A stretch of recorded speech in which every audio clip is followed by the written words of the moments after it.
И я видел, как мирно журчащий родник мыл желтые кости вельможных владык. Кто думал, что равных им нет под луной теперь здесь лежать вперемешку с землей?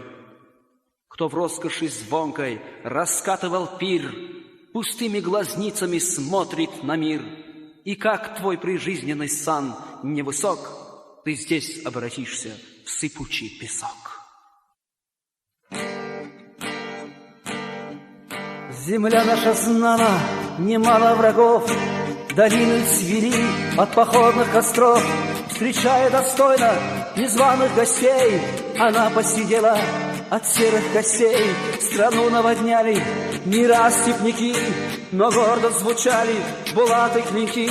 И знала Чечня половецкую рать, но все же сумела себя отстоять. Звенели кинжалы, визжала стрела, и смертью смерть попирала Чечня. Истории предков бессмертная горд, будь славен свободный чеченский народ. А сколько империй одна за другой сменилась под этой вечной луной. Империя кельтов, сарматов, алан и гунов свирепых степной ураган.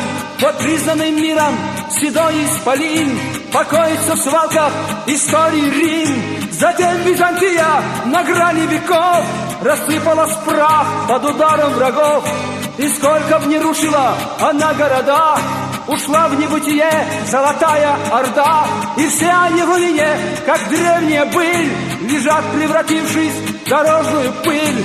Запомни навек человеческий род, империи временный и вечен народ. Забыв свой рог под татарской пятой, Россия сочла себя вечной страной.